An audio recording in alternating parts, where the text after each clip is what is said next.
So But tell me how you moved from working with all the telecom industries and these companies and eventually becoming where you are now. What was sort of the transition yeah, there?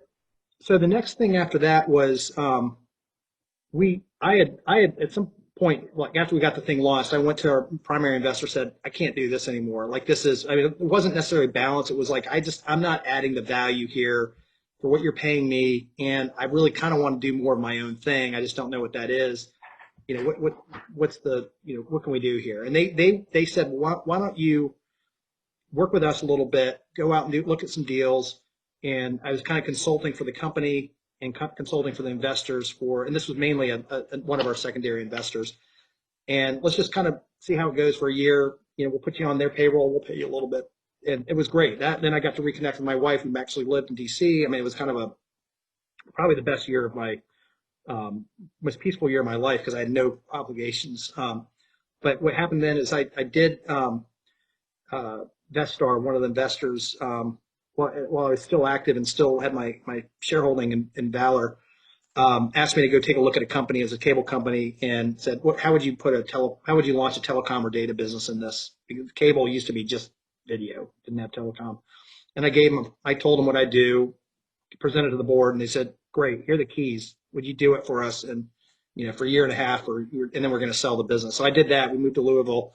Um, uh, and also I should say during that year, my two partners and I from Valor, when we thought the market collapsed and we went from being like done for life to like depths of depression because all of our money was evaporated on paper. We did start another company, kind of a side gig, doing that everybody was the investors are okay with, selling specialty telecom conferencing and video conferencing to law firms. And we got that business started, a fledgling business off the ground.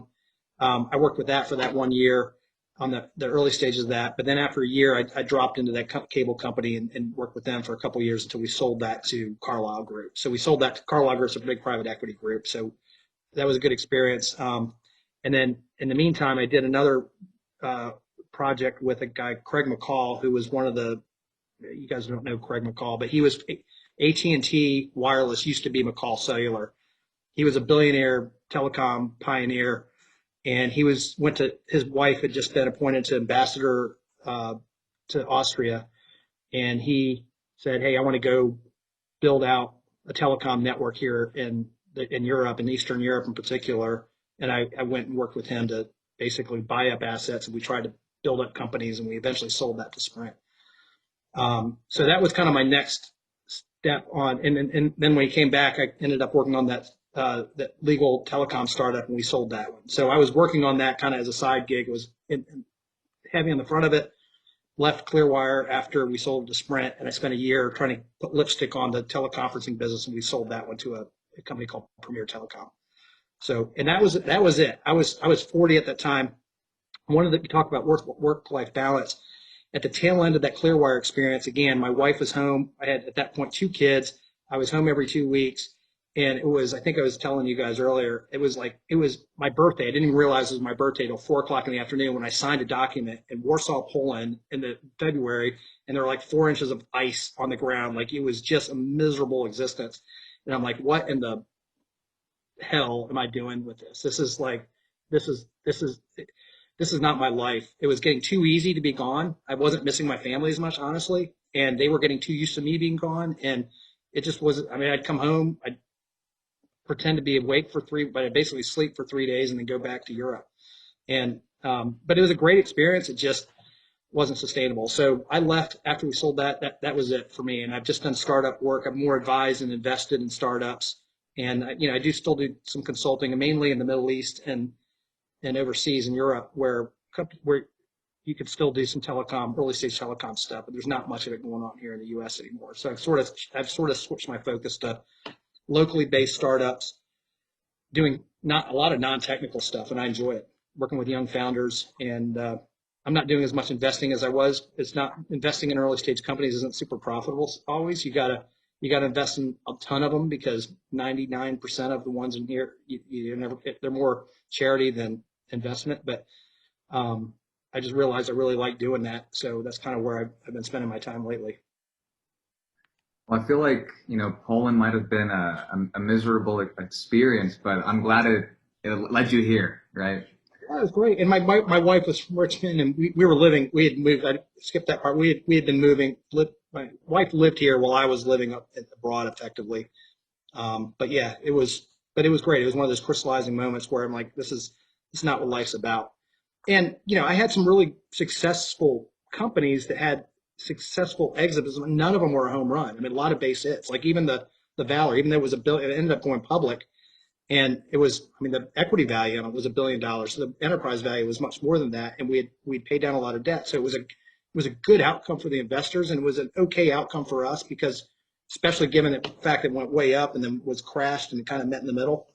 So I'm not complaining about the money I got, but it wasn't like, being a founder of $1 billion company these days, if you don't have a lot of investment, you're not working anymore. That happened to me.